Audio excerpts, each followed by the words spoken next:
Hangafoota oduu Ministeerri Muummee Abiy Ahmed duula Al-Shabaab naannoo Baha Afrikaa balleessuu cimsuuf waltajjii magaalaa Moqaadishootti gaggeeffamaa jiru irratti hirmaataniin.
Akkamultan kabajamtoota daawwattoota televezyiinii Itoophiyaa ITV Afaan Oromoo kallattiidhaan oduu keenya simbiraan ga'u eegallaan namoomsa adumaasudha.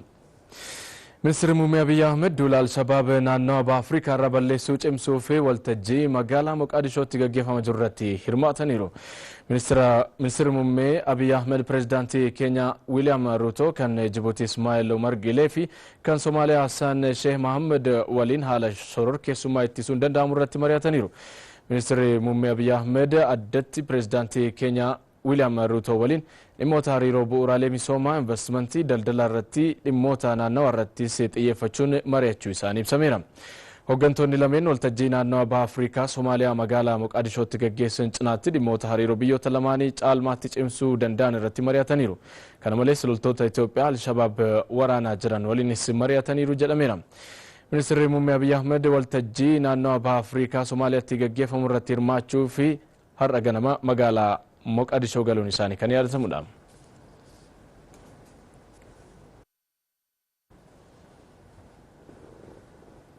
Rakkoo nageenyaa Itoophiyaatti mudatee ture furuu keessatti gahee IGAD jabaa ta'uu kan eeran Dr. Warqinaa Gabayyoon gabaasa raawwii hojii IGAD kan waggaa Keeniyaatti dhiyaate irratti dubbatanii jiru. Muktaar Abdallaa dabalata qaba.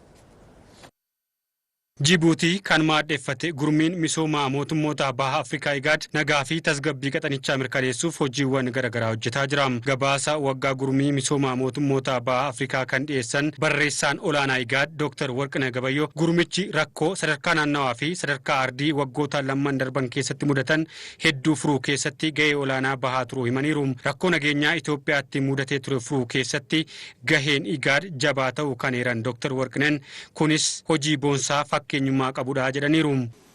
IGAD highlights the peace agreement in Ethiopia is a prime example for IGAD waliigaltee nageenyaa Itoophiyaa keessatti dhufe akka fakkeenya fala Afrikaanotaaf argameetti kan ilaalu yoo ta'u muuxannoon akkasii rakkoolee naannawichatti fuulduratti mudachuu malan furuuf akka oolus akeeka. Gamtaan Afrikaas dhimma kana walabummaa fi dhiibbaa fi loogii tokko malee milkeessee jira. This process impartially and independently. Waldhabdeen daangaa Itoophiyaa fi Sudaanis erga gaggeessitoonni gamlamee Keeniyaa booda rakkoon Afrikaanotaan fala argachuuf agarsiistuudha jedhaniiru. Talks between the leaders is undeniable proof.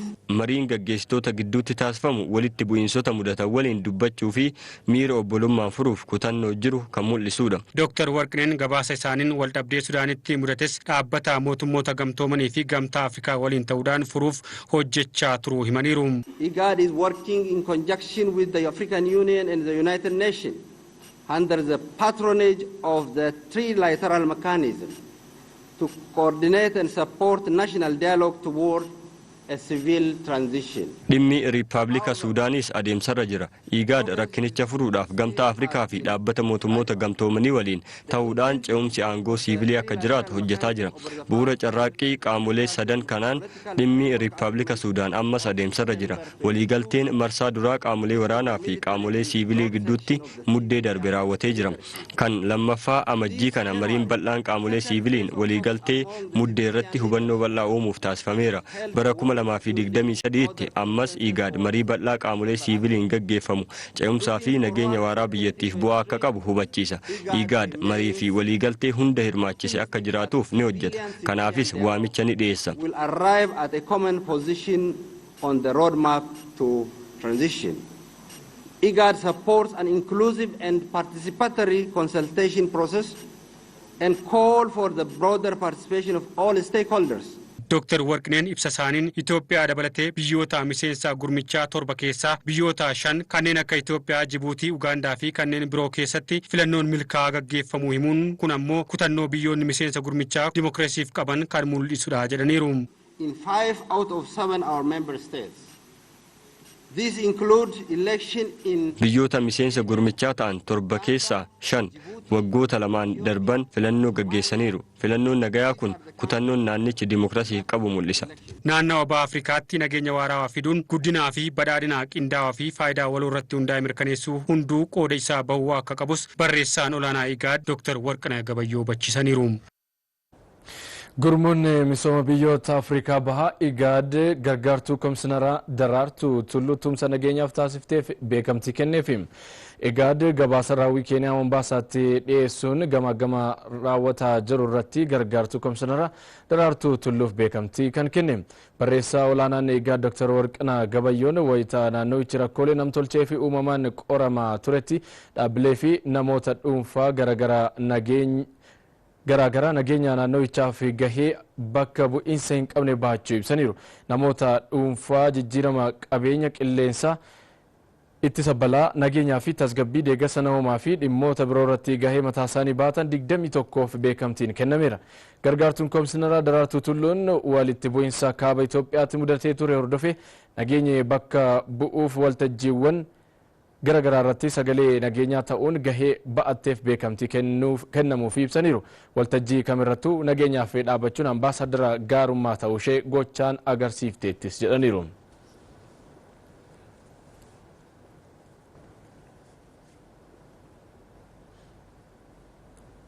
Jiraattonni magaalaa Finfinnee bulchiinsi magaalaa Finfinnee saamicha lafaa fi rakkoo qaala'insa jireenyaa akka furuuf gaafatan. Waltajjiin marii jiraattonni magaalattii dhimmoota biyyaa irratti ittiin mari'atan adeemsifamee jira. Pireezidaantii ittaanaan paartii badhaadhinaa Adam Faaraa fi kantiibaa magaalaa Finfinnee Adaanech Abeebee waltajjicha irratti argamuun gaaffii hirmaattotaaf deebii laataniiru. Abaayyoo Kafanii. Itoophiyaan qormaatilee garaagaraa keessummeessaa injifannoos galmeessaa hararra geesseerti. Biyyattiin sabdaneessummaa fi afdaneessummaa miidhagina ishee tokkummaa immoo cimina ishee taasifattee dhagaa hin raafamne irratti obboreessuu galma godhattee waltajjiilee garaagaraa irratti lammiilee ishees mari'achiisuu irratti argamti. Lammiileenis yaada biyya keenyaaf gaariidha jedhanii yeroo garaagaraatti kaasuu irratti argamu. ጽንፈኝነት finxaalessummaa irratti tarkaanfii gahaa fudhachaa hin jirtan. Kanaaf tarkaanfii fudhatamuu qabu cimsaa. ከገራምነት ውጡና ጠንከር በሉ። እንደ ፈረንሳይ አካባቢ ከፍተኛ የሆነ መሬት ወረራ አለ በደንብ የሚታወቅ naannawa Faransaaytti saamicha lafaa olaanaa fi sirriitti beekamutu jira. Weerarri lafaa kun yoo gaggeeffamus yoo bitanis calluma jedhamee ilaalamaa jira. Amma manni irratti ijaaramuu eegallaan bitattoonni fi gurgurtoonni irratti wal fixaa jiru. ለጦርነት የሚፈላለጉበት ሰዓት ደርሰዋል። አዲስ አበባ ላይ የስራ ዕድል መፍጠር በአሁን ታይም ትንሽ ኦፖርቹኒቲ ክሎዝድ ነው። Finfinnee irratti carraan hojii hagas mara hin jiru. Saamichi lafaa baay'achuu isaarraa kan ka'een iddoodhuma konkolaattota itti dhiqanillee dhabaa jiru dargaggoonni. ህጉ አጥበቅ ካለች tarkaanfiin yoo cime misoomni ni dhufa. Kan seequs adaba bitatama. ረባሹ አይበዛም። ትኩረት ሊሰጠው ይገባል ብዬ የማስበው እንደ አዲስ አበባ ኑሮ ውድነት ላይ ነው። xiyyeeffannoo osoo argatee jedhee wanti yaadu yoo jiraate qaala'insa gabaa irratti. ዘይት እንኳን አሁን በጣም ተቸግሯል አዲስ አበባ። waltajjii marii jiraattonni magaalaa Finfinnee dhimmoota biyyaa irratti ittiin mari'atanii kan irratti pirezidaantii itti aanaan paartii badhaadhinaa fi barreessaan waajjira paartichaa Adam Faraa fi kantiibaan magaalaa Finfinnee Adaanech Abeebee argamuun gaaffii waltajjicha irratti kaaniif deebii laataniiru. እንደ ሀገር የጀመርናቸው አሉ በሁሉም ዘርፎች በተለይ ግብርና ላይ hojiileen gurguddaan akka biyyaatti eegalle jiru. Fakkiin qonna irratti hojii oomisha qamadii irratti eegalle cimsinee itti fufsiisuu qabna. Kuduraa fi mudura dabalatee hojiileen biroo eegalle cimsinee itti fufsiisuu qabna. Hojii eegalle saffisa qulqullinnaa fi itti fufiinsa itti horuu qabna. ፍጥነት ጥራት ዘላቂነት ስራ ዕድል ጋራ ብዙ አንስታችኋል። የስራ ዕድል ትክክል ነው። አሁንም በሰፊው የስራ ዕድል መፍጠር አለብን። carraa hojii walqabatee kan kaastan waan masirriidha. carraa hojii dabalataa uumuu qabna. weerara lafaa irrattis hektaara 1,000 kaaznaa mootummaatti deebisneerra. ta'us cimnee itti fufsiisuu qabna. kantiibaa Adaanech rakkoolee akka biyyaatti mudatan tumsa lammiilee biyyattiin injifannoon akka bira darbame yaadachiisanii ammas tumsa uummataan Itoophiyaan injifannoo galmeessuu itti fufti jedhaniiru. በለውጥ ውስጥ የሚመጣውን ውጣ ውረድና ህመም ማንጋፈጠው ከሆነ ለውጥና ለመጀመር ነው ቀድሞ bu'aa bayii jijjiiramaa keessaa dhukkubbii isaa wallaansoo walqabuu hin feenu yoo ta'e jalqabuma jijjiiramicha eegaluun hin barbaachisu ture.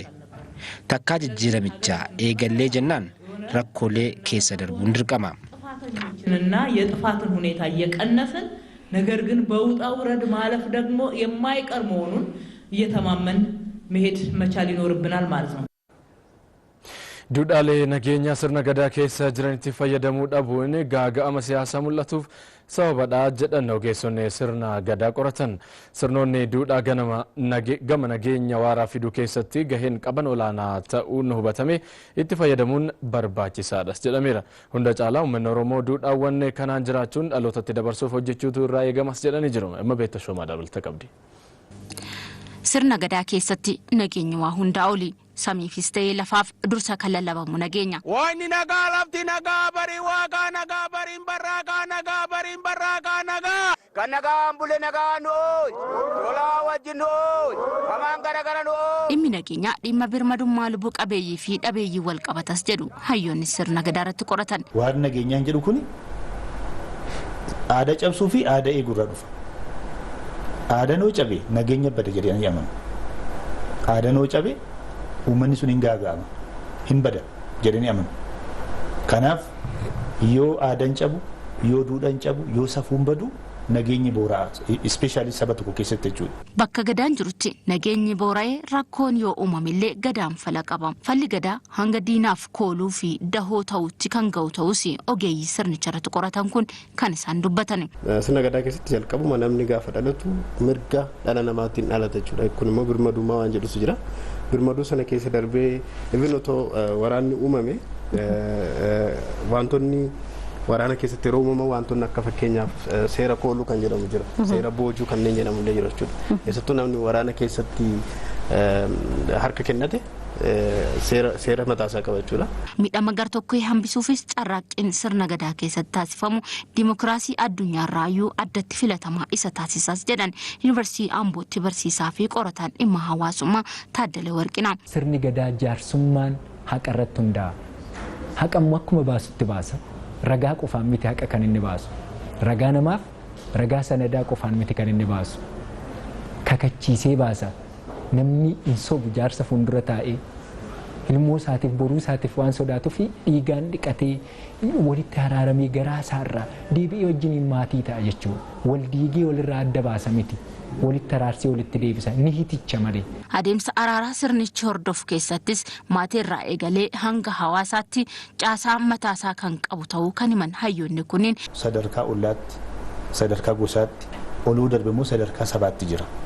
amma sadarkaa ollaatti hayyuun gosaa kuni reprezentaatiivii gosa keessa dhufee jechuudha.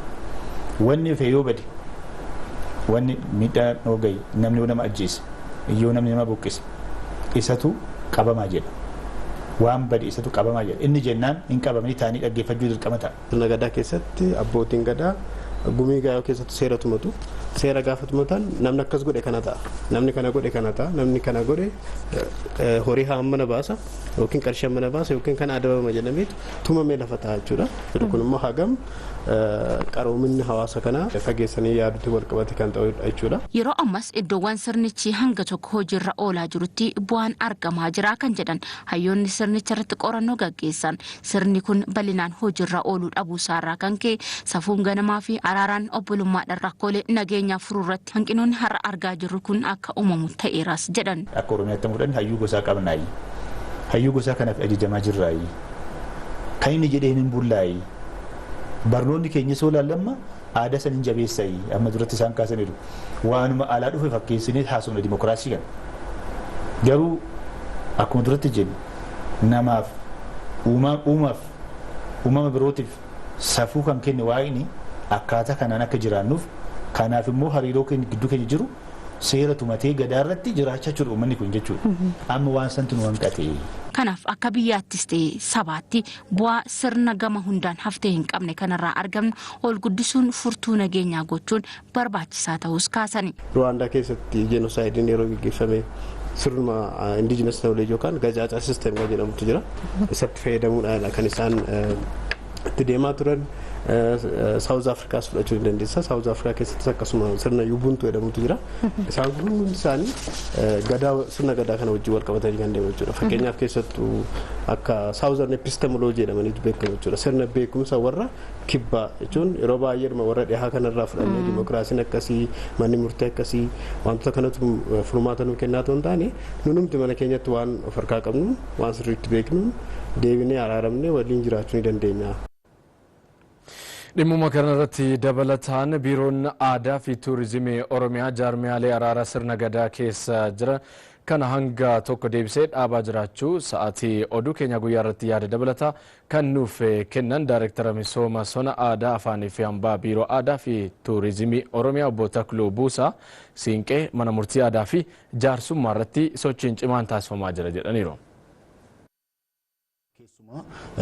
Bakka sirni siinqee lafa qabatee jiru keessatti akka Arsii Baalee Booranaa fa'aa fudhachuun hin danda'ama. Hojiin bal'aanii gama sanaan hojjetamaa jira jechuudha. Isa duwwaa osoo hin taane iddootti lafa hin qabannetti immoo keessumaa naannoo Maccaa naannoo Tuulamaatti hanqinni bal'aan hin jira jechuudha. Gama jaarmiyaa kanaanii abbootii gadaa wajjiniin haadholiin siinqee kun sirna kana lafa qabsiisuudhaa fi hojiin bal'aanii hojjetamaa jira jechuudha. Akka fakkeenyaatti yoo fudhanne immoo manni murtii aadaa silumaayyuu akka naannoo Oromiyaatti labsiidhaan hundaa'ee naannolee Oromiyaa hundumaa keessatti gandoota aanolee hundumaa keessatti hundaa'ee gama duudhaan Oromoo ganamaa kun akka inni deebi'uuf hojiin bal'aan gama kanaanii hojiin boonsaan hojjetamaa jira bu'aan hedduunis galmaa'ee jira jechuudha. Duudhaaleen ganamaa sirna gadaa kun qabatamaan hojiirra akka oolanii fi Oromoon hunduu gahee isaa bahachuu qabaa jedhan obbo Takluun.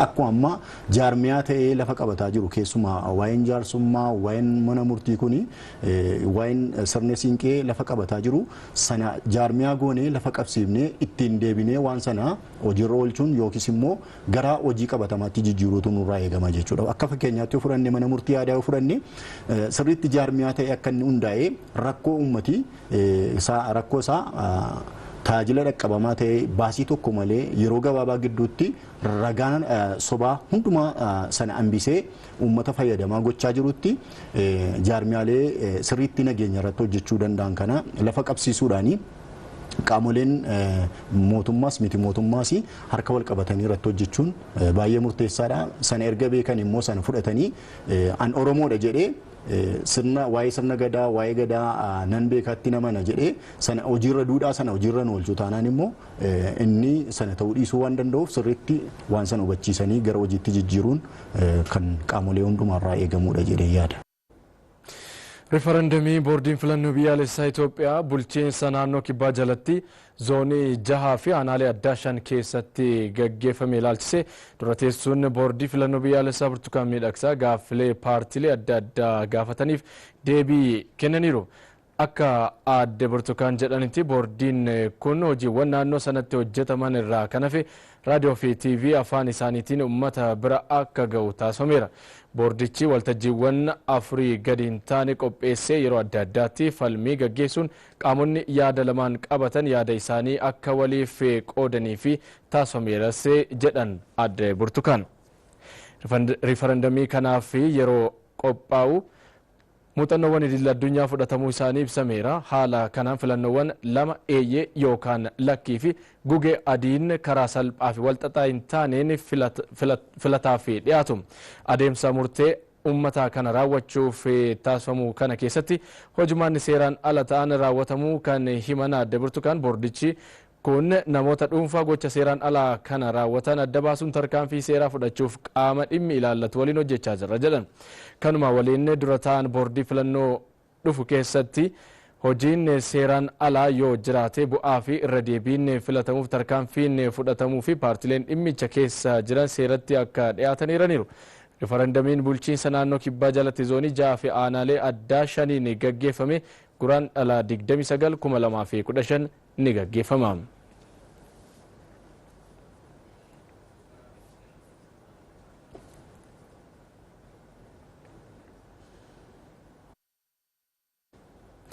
Naannoo haaraa dhiyeenya akka hundaa'u eegamu ilaalchisuun magaalaa Waraabeetti mariin hayyootaa eegalame. Gaaffii naannoo kibbaa keessa ture bu'uureffachuun manni marii federeeshinii godinootaa fi aanaalee naannoo haaraa kibba Itoophiyaa jedhamu hundeessuuf murtoon uummataa akka gaggeeffamu murteessuun isa kan yaadatamudha. Aanaalee fi godinoota hafan caaseffama haaraan gurmeessuuf hojjetamaa jira.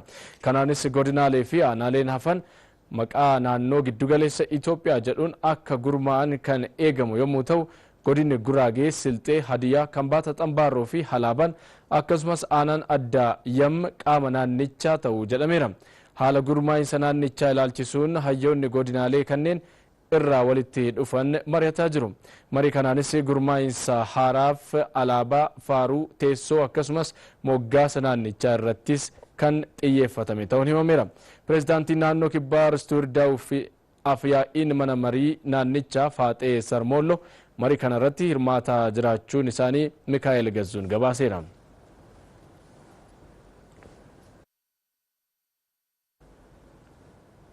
Naannoo kibbaatti murtoo uummataa amajjii 29tti gaggeeffamuuf godina Walaayittaa magaalaa Sooddootti duulli dadammaqiinsaa xumuraa gaggeeffame.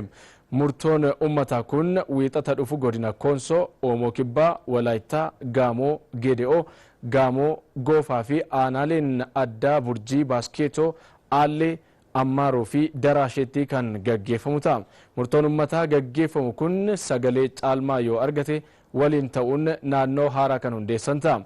Sirna qophii xumura murtoo uummataa kanarratti hooggantoonni naannoo godina Walaayittaa fi bulchiinsa magaalaa Sooddoo argamuu isaanii Mallas Amdee gabaaseera.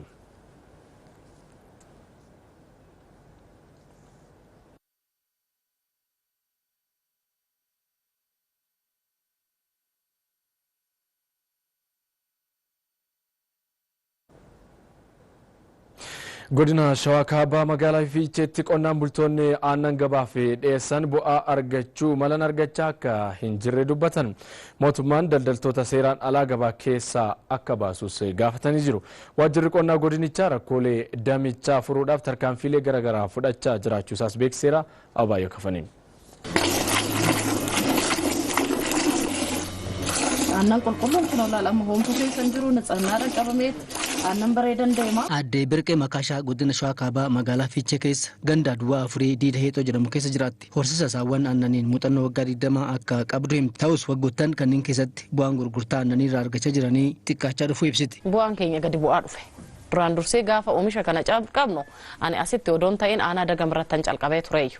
Horii tokkoonan calqabe sa'a takkittiidha nan calqabe garuuyyuu yeroo sanirratti baay'ee bu'aa qabeessan tureeyyu.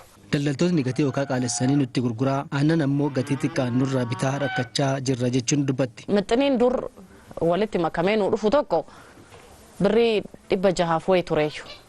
Har'a garuu 600. 50 kiiloo hoo finnee dhufne guyyaa 3 nyaatu horiin kun agartanii horii kanaas keessa jiru kana guyyaa 3 nyaatu. Ani garuuyyuu hanan argaddu birriin sun leetirii takkitti birrii 35 nan gurguraa ishii san horuma san ittan deebisa. Hoomaa waliin madaalle. magaalaa Dhumaafiichetti dhiyeenya gara horsiisa saawwan aannaniitti akka dhufan kan himan obbo Ballataa Girmaatis rakkoo wal fakkaataa kana nuuf kaasaniiru. Nyaanni horii faaraan qaaliidha ammatti yeroo tokko gabaarra hin dhabda. Aannan erga oomishame booda gatiin ammallee nuuf kafalaa jiran gahaa miti. Leetira tokko birrii 35-36 gurguruun keenya haala gabaa ammatti nu miidhaa jira. Aaddee Birqeen al tokko okaa gatii qal'aan iyyuu dhabnee saawwan keenya gabuu bulchuufuu guyyoottan itti dirqamnutu jira jetti. Kun ammoo kaayyoo mootummaan seektaricha irratti qabateetiin kan wal faallessuudha. Mootummaan sadarkaa biyyaatti sagantaa maaddii guutuu dhiyeenyaa boceen waggoottan itti aananitti kan lukkuu dabalatee oomishaa foonii, qillee, aannanii fi oomishawwan biroo qabiyyeen nyaataa isaanii olaanaa ta'an baay'inaa fi qulqullinaan dabaluuf karoorsee hojii eegaleera. Godinni Shawaa Kaabaa mootummaan galma oomisha aannanii dabaluuf qabatee milkeessuuf godinoota irratti xiyyeeffachuu qabu keessaa ishee takka. Aaddee Birqee fi obbo Girmaanis mootummaan xiyyeeffannoo osoo nuuf kenne ofii keenyas biyyas ni fayyadna jedhan. Salaalee aannan qabaa, horii qabaa. Garuuyyuu oomishni aannanii keenya baay'ee gadi bu'aadha. Nyaanni horii keenyaaf nu dhiyaatu baay'ee gadi bu'aadha. Meeshaan aannan keenyatti illee gargaarsa nu dhiyaatu baay'ee oomtu hin jiru, gonkumayyuu hin jiru meeshaan. Nyaanni horiitis yoo ta'e nagaadeen nu dhiyeessa malee mootummaan kanaaf yaadee tooniin wanni warshaalee adda addaatiif wanni nu dhiyeessu hin jiru. Bulchiinsi godina Shawaa Kaabaas gama isaatiin qonnaan bultoota seektarichaa fayyadamaa taasisuuf akkasumas galma mootummaan oomishaaf oomishtummaa aannanii guddisuuf qabatees milkeessuuf hojjechaa jiraachuu ibseera. Qonnaan bulaan gatii barbaadetti gurgurachuuf faddaalan gidduu galee qonnaan bulaan irraa fidee qaama faddaala tokkollee miti 2-3 gurguraa ture jira. Dhimmi kun akka dhaabbatu jedhamee kallattumaan waldaan bu'uuraa qonnaan bultootaa sadarkaa gandaa jiru qonnaan bulaa harkaa gatii murtaa'e saniin akka irraa fidu taasifamee jira. Nyaata irratti faddaalan galuu hin jira. Nyaata misooma beelladaa irratti marga qonnaan bulaati lafa hin qabu faddaalan. Qonnaan bulaa irraa bitee ol ka'eet deebi'ee qonnaan bulaatti gurgura. Ragaan nu kennamuu danda'u qaba. Qonnaan bulaan keenya nu cinaa dhaabbachuu danda'u qaba jennee hubannoo sadarkaa adda addaatti uumaa turree jira. Kanaan wal qabatee rakkoo kana hiikuudhaaf sadarkaa adda addaatti hojiin hojjetame hojii salphaa miti jechaadha. Hanqinoonni ammallee faddaalaadhaaf wal qabatee jiran ammallee akka jiran hin beekama. Bakka seera qabeessummaa taasisaa jirrutti seeraan ala socho'aa jiran waan ta'eef tarkaanfii irra hin deebine kana fudhachaa deemuun ammallee murteessaadha.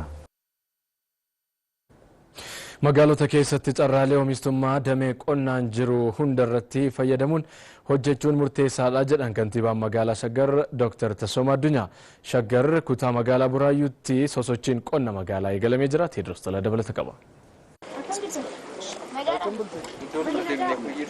Shaggar kutaa magaalaa Buraayyuutti sagantaan sosochii qindaawaa qonna magaalaa eegalamuunii fi agarsiifni daldalaaf gabaatiis banameera. Sagantaan qonna qindaawaa magaalaa aanaalee 11 kutaan magaalaa Buraayyuu qabu keessatti hojiirra oolfamaatii jiru kunis horsiisa loowwan aannanii fi lukkuu akkasumas oomisha dammaa fi misoomni qamadii bonees keessatti argamu. Kunis kutaa magaalichaatti bu'a qabeessa ta'uudha itti gaafatamaan waajjira qonna kutaa magaalaa Buraayyuu Tashoomaa Warquu kan himan. Walumaa galatti hojiin kun bu'a qabeessa ta'uusaa wanti asii arginu kun hin jira jechaadha qabatamaadhaani. Horii tokkorraa hanga 26, 28, 22 kennan jirudha. Walii galatti averejikaalii horii mana kana jiran leetira 22 kennu jechaadha guyyaatti. Akkuma inni amma kaasaa ture ji'atti bu'aa qulqulluu jechaadha naannoo 90 hin argatu jechaadha warri kuni. Kanaaf bu'a qabeessa jechaadha hojiin kuni. Kanaaf fakkeenya gaarii ta'anii akka kutaa magaalaa keenyattis akka kutaa magaalaa Buraayyuutti fakkeenya gaarii kan ta'uu danda'u ta'uusaati. Akka obbo Tashoomaan jedhanitti hojiin qonna magaalaa carraa hojii guddaa uumuufis gahee guddaa kan qabudha jedhan. Itti babal'atee hojjennu ta'uusaati fuulduratti. Isaaniifis fuulduratti haala mijataa bakka irree jechaadha. Bakka himaataadhaan ijaarree isaan bakka argataniitu akka hojii kana sirriitti bal'isanii hojjetan deeggarsa kan goonuuf ta'uusaati asirratti kanan ibsuu barbaadu. Walumaa galatti gaa hojiin kun kan baay'ee magaalaafis ta'ee hawaasa magaalaafis ta'ee namoota asitti carraa hojii uumuu keessatti gahee guddaa baay'achaadha. Maatii wajjiniin gara nama 7-8 wayii asirratti hojii kanarratti bobba'anii kan irraa galii argachaa jiran ta'uusaati. Fayyadamtoonni sagantaa qonna qindaawaa magaalaa ta'aatii jiran kunneenis qe'ee isaaniitti carraa jiruun fayyadamanii bu'aa argachaatii jiraachuu isaanii himaniiru. እና ያው በወተት ከብት እርባታ ላይ ተሰማርተን ያለ ነው። ከጀመርን አንድ 10 ዓመት ሆኖናል። Horsiisa looniin oomisha aannanii irratti hojjechaa jirra. Egaa eegallee waggaa 10 ta'eera. Guyyaatti hanga aannan liitira 150 nan argadha. Loowwan gara 20 qaba. Ji'aatti hanga galii birrii 80,000 90,000 nan argadha. Carraa hojii namoota 8 uumeera.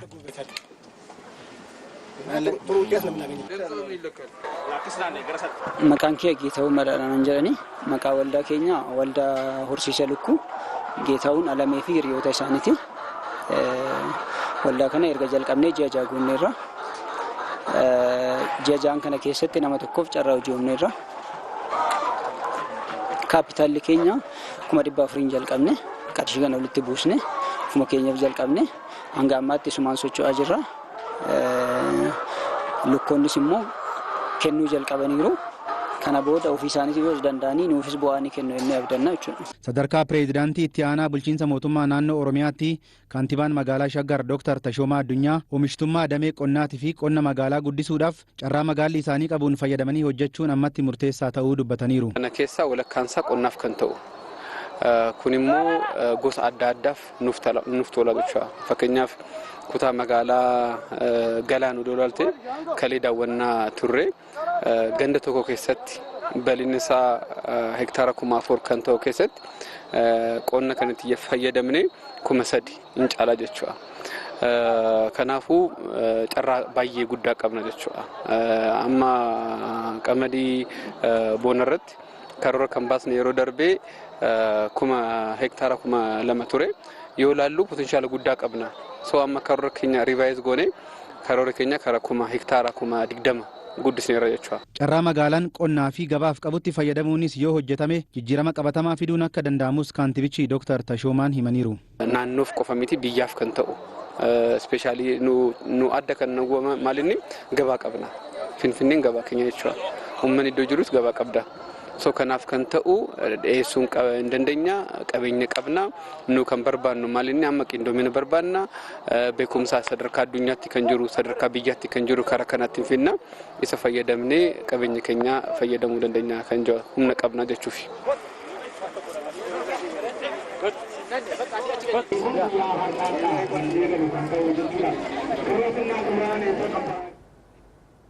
Godina Booranaa bulchiinsa magaalaa Yaa'abal'ootti murtee yaa'ii liigii dargaggoota paartii badhaadhinaatti darbeerratti dargaggoota aanaalee godina Booranaa irraa walitti dhufan waliin mariin gaggeeffameera. Marii gaggeeffame kanarratti dargaggoonni humnaa fi dandeettii qabaniin ijaarsa biyyaa nageenyaa fi tokkummaa biyyattii cimsuu keessatti gahee keenya ni baana jedhaniiru. Aadaa hojii keenyas jijjiirannee carraa jirutti fayyadamuun hojjechuuf ofiis jijjiiree dinagdee biyyaa utubuuf ijaaramnee hojjechuu qabnas jedhan.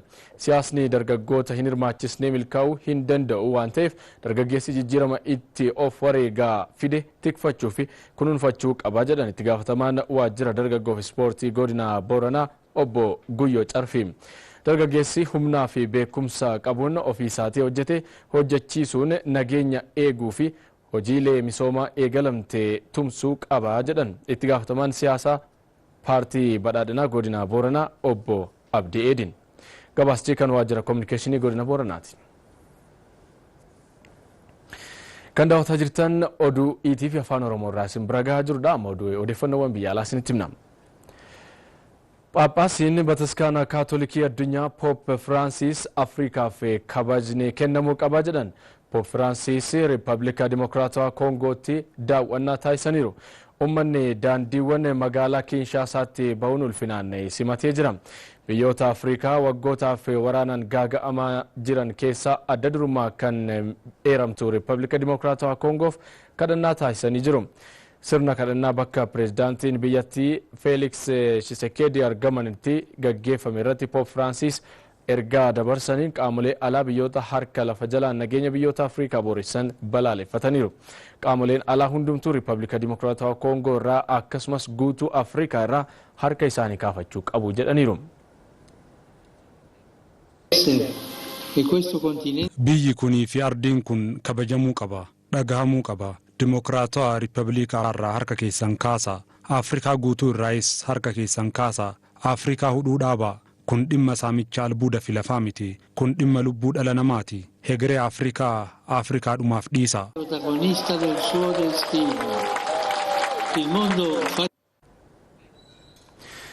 US Amerikaan deeggarsa meeshaalee waraanaa dabalataa daalara biliyoona 2tti tilmaamu Yukireeniif kennuuf qophiirra jiraachuu qondaaltonni USA himan. Yuukireen haleellaa gama daangaa qilleensaa isheetiin irratti raawwatamu qolachuudhaaf xayyaaronni waraanaa biyyoota michuu isheetiin akka dhiyaatuuf gaafachaa jirti. Muzayyin Maamma dabalata qaba. Waraanni Raashiyaa fi Yuukireen erga eegalamee waggaa tokko lakkoofsisuuf guyyoota muraasatu hafa. Waraana lubbuu namaa galaafatee fi qabeenya hedduun keessumattuu gama Yuukireeniin itti barbadaa'e kana keessatti immoo hirmaannaan alkallattii biyyoota lixaa fi US Ameerikaa dabalaa dhufuudha kan ibsamu. Yuukireeniif deeggarsa meeshaalee waraanaa adda addaa dhiyeessaa kan turte US Ameerikaan ammas deeggarsa meeshaalee waraanaa dabalataa doolaara biliyoona 2tti tilmaamamu gochuudhaaf qophiirra jiraachuun himamee jira. Deeggarsi meeshaalee waraanaa US Ameerikaadhaan Yuukireeniif ni dhiyaata jedhame kun yeroo qabaatiif misaa'ilota fageenya dheeraa irratti haleeluu danda'an kan hammate ta'uudha. Qondaaltota US Ameerikaa lama wabeeffachuudhaan Reuters kan gabaase. Deeggarsi meeshaalee waraanaa kun torban kana ni beeksifamaa kan jedhan qondaaltonni kunneen meeshaalee sirna ittisa haleellaa qilleensarraa fi farra taankii ni hammata jedhamee akka eegamus eeranii jiru. Yuukireen haleellaa gama qilleensarraatiin Raashiyaadhaan irratti raawwatamu qolachuudhaaf xayyaaronni waraanaa kanneen akka F-16 deeggarsaan akka dhiyaatuuf gaafachaa turtee jirti. US Ameerikaan xayyaara waraanaa F-16 Yuukireen Yuukireen dhiyeessituu jechaa kan turan pirezidantii US Ameerikaa Joo Baayiden dhimmicha irratti pirezidantii Yuukireen Volodimir Zeleniskii waliin kan mari'atan ta'uu ibsanii jiru. Ministeerri ittisaa Yuukireen Oleksii Reznikov gita isaanii Firaansii waliin Paarisitti marii gaggeessaniin Yuukireen deeggarsa taankiiwwan waraanaa 140 biyyoota michuu ishee lixaarraa kan eegdu ta'uu ibsanii jiru. Kana malees biyyoonni lixaa xayyaara waraanaa F-16 dhiyeenyatti Yuukireeniif dhiyeessuu akka eegalan kan abdatan ta'uu eeranii jiru. Amma gama dhiyeessii taankiitiin qindoomnee jirra. Gama dhiyeessii xayyaaraa waraanaatiinis qindoomina akka horannu amantaa guutuun qaba. Xayyaara waraanaa F-16 Yuukireeniif erguu akka dandeessu kan beeksiste Firaans gama isheetiin kun immoo Yuukireen xayyaarichaan Raashiyaa keessatti haleellaa kan hin raawwannee fi ittisa daangaa qilleensaa ishee qofaaf yoo itti fayyadamteedha jedhanii jiru. Ministeerri ittisaa Firaans Sebaastiin Leekurno. Imaammanni humna waraanaa keenyaa ifadha. Yuukireeniif xayyaara waraanaa dhiyeessuun qaaniin qabu. Fedhii dhiyeessii meeshaalee waraanaa humna waraanaa irratti bal'inaan mari'achuudhaaf ministeerri ittisaa keenya jila isaa guutuu waliin asitti argameera. Kana keessatti leenjiin paayileetota Yuukireenis hammatameera. Yuukireen walgahii biyyoota Awurooppaa jimaata dhufu taa'amuuf qophaa'aa kan jirtu yoo ta'u kun immoo tattaaffii biyyattiin miseensa gamtaa Yuurooppii ta'uudhaaf taasisaa jirtuuf murteessaadha jedhamee jira. Raashiyaan gama isheetiin waraanichaan iddoowwan adda addaa to'achaa jiraachuu beeksistee jirti. Meeshaalee waraanaa US Ameerikaan Yuukireeniif dhiyeessu jettuu fageenya irratti buufataalee waraanaa Raashiyaa haleeluuf kanneen gargaaranidha jedhameera. TRT, Reuters fi BBC obeeffanne. Baga gammaddan kun chaanaalii ETV Afaan Oromooti. Daawwadhaa.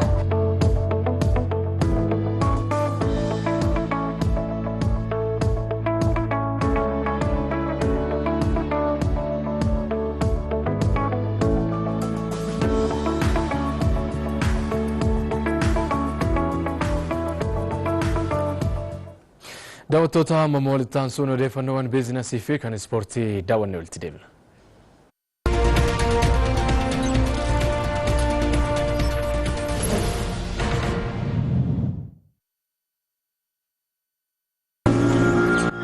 Obboroo ganamaa ka'anii aduu waliin ba'uun waadaa jireenyaa lafaaf haaromsaa seenaa jiruu fi jireenyaatti seenessaa jabinaa fi cimna yaadameessa. Waaqaaf lafa wal taasisee roobaa fi biyyoo wal simsiisee sanyii biqilaa facaasee laga biyya ofii faarsee duumessa waaqarraa kennaasaa ol ilaalee dafqa ofiitiin qeexalee horee yaasee dachaasee qotee facaasee gumbii guutuu oomishee biyya quubsaa. Utubaan biyyaa kun gumbiin isaa akka hin hir'anne oomishni isaa akka guddatu gammachuun akka seequ meeshaa qonnaa ammayyaatiin akka walitti madaqu baankiin Awaash jira jedhaan oomishaa fi oomishtummaa guddisuuf galteewwan qonnaa guuttachuuf horsiisaaf qonna gartokkeetiin bultootaaf herrega qusannaa addaa qopheessee jira. Horsiisaaf qonna gartokkeetiin bultoonni maallaqa hoo qusatan tajaajila liqii addaa ni argatu. Baankii Awaash harka horsiisaa fi qonna gartokkeetiin bulaa ni deebisa. Ispoonsara keenya baankii Awaash guddaa galatoomfanna. Akka mul'atan kabajamtoota daawwattoota keenya ETV Afaan Oromoo irraa odeeffannoowwan biizinasii sa'aatii kanaa isinitti himna. Qabeenyi waliigalaa dhaabbilee faayinaansii birrii tiriliyoona 2.9 ol gahu baankiin biyyaalessaa Itoophiyaa beeksise. Bulchaan haaraan baankii biyyaalessaa Maammoo Mihiratu hooggantoota damee faayinaansii waliin mari'ataniiru. Dhaabbileen faayinaansii tarsiimoo hawaasaa bal'aa fayyadamoo taasisuu hordofuu akka qabanis bulchaan baankii biyyaalessaa Itoophiyaa Maammoo Mihiratu hubachiisaniiru. Baankiin biyyaalessaa Itoophiyaas dhimmicha irratti xiyyeeffannoon kan hojjetu ta'a jedhan.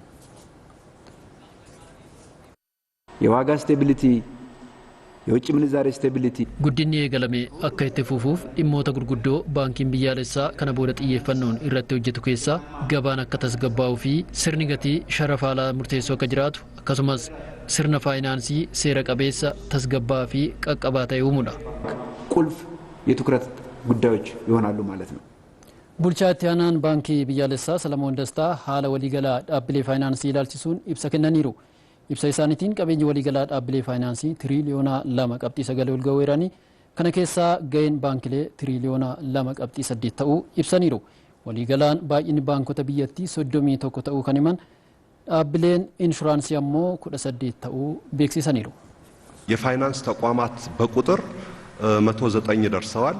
baay'inni dhaabbilee faayinaansii 109 ga'eera. Guddinni kunis naannoo 27ti. Kana keessais baay'inni baankilee 31 yoo ta'u, baankileen 5 dhaabbilee maayikiroo faayinaansii irraa hojii riifoormii hojjetameen gara baankitti kan guddatanidha. Baay'inni dhaabbilee inshuraansii ammoo 18dha. የኢንሹራንስ ኩባንያዎች ቁጥር ደግሞ 18 agarsiifni gabaa fi daldalaa magaalaa Shaggar kutaa bulchiinsa magaalaa Buraayyuutti banameera. Agarsiisa daldalaa fi gabaa kanarratti kantiibaa magaalaa Shaggar Dr. Tashoomaa Adunyaa, hojii gaggeessituu kutaa magaalaa Buraayyuu aadde Saaliyaa Huseen dabalatee qondaaltonni olaanoon mootummaa argamaniiru.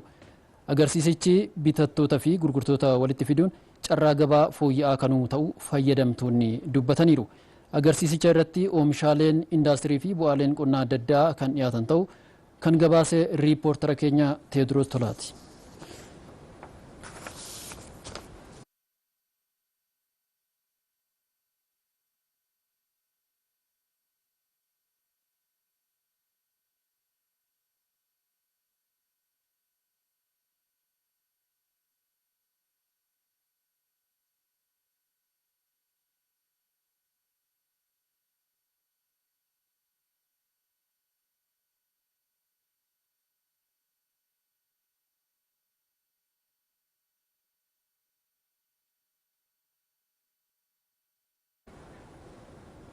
fayyadamtoonni agarsiisa daldalaa fi gabaa magaalaa Shaggar kutaa bulchiinsa magaalaa Buraayyuutti baname irratti hirmaatan oomisha gahaa gatii madaalamaan bitachaa kan jiran ta'uu dubbataniiru.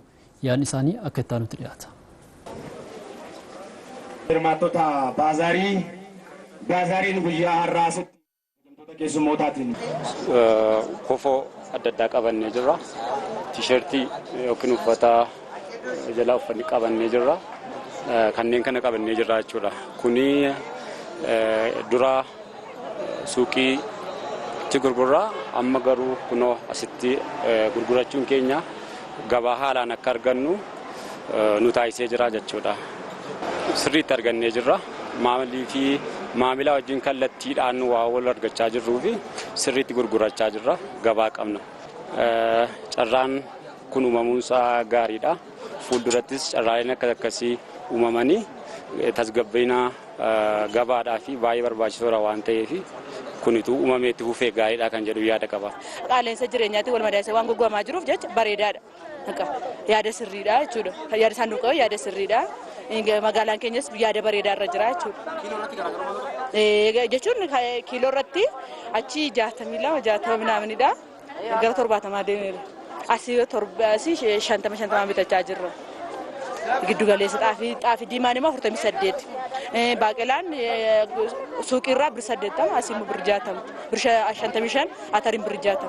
Bareedaadha. Oomishni isaa jiru bu'aa qabaata. Keessattuu warra farniicharoota oomishaniif galtee kan ta'anidha. Miila wambarii adda addaa teessuma adda addaatiif kan ta'an waan akka siree fa'iif kan ta'an gominii adda addaatti kan oomishaa jirru ispeer paartii baajaajii kan ta'an gominii adda addaas oomishaa jirra. Kanaaf faayidaa guddaa qaba. Biyya alaatti kan dhufan turan qodaan kuni amma biyya keessatti maashinii isaa akkasumatti oomishne gabaatti dhiyeessaa jirra. karaa kanaan warri bitan fayyadamoo danda'e yaannan. Gabaadha odoo gatii odoo hin ta'in akkatti jinama quufu kan dasitaa guddaadha. Itoophiyaan keenya kana qabu dasitaa guddaadha. Nus immoo asii baanee asii bitachuun kun hattuu nunoota waa tokko nu arguu durii nu gaffa'u dasitaadha fudhannee galata kan gatii shagaa gatii alma mangisti tamaneen nama kenna. Diinagdeen Yuunaayitid Kingdom Raashiyaa dabalatee diinagdee biyyoota guddatan kan biroo caalaa kan gadi bu'e ta'uu dhaabbanni maallaqaa idil addunyaa beeksise. IMF akka jedhetti diinagdeen biyyattii gadi bu'uu isaatiin qaaleensi jireenyaa hawaasa biyyattii irratti miidhaa geessisaa jiraachuu itti fufeera. Guddina diinagdee tasgabbeessuuf kan hojjetu IMF gatiin anniisaa ol ka'uun baasiin liqii manaa dabaluu fi gibirri dabaluun akkasumas hanqinni hojjettootaa itti fufiinsa qabu gadi bu'uu diinagdee biyyattiitiif sababa ta'uu ifoomseera. Biyyoota diinagdeen guddatan keessaa bara dhufu Yuunaayitid Kingdom biyya diinagdeen ishee gadi bu'e ta'uun himameera. Mootummaan biyyattiis qormaata diinagdee isa mudate furuuf tarkaanfiiwwan garaagaraa fudhachaa kan jiru ta'uu BBC'n gabaaseera.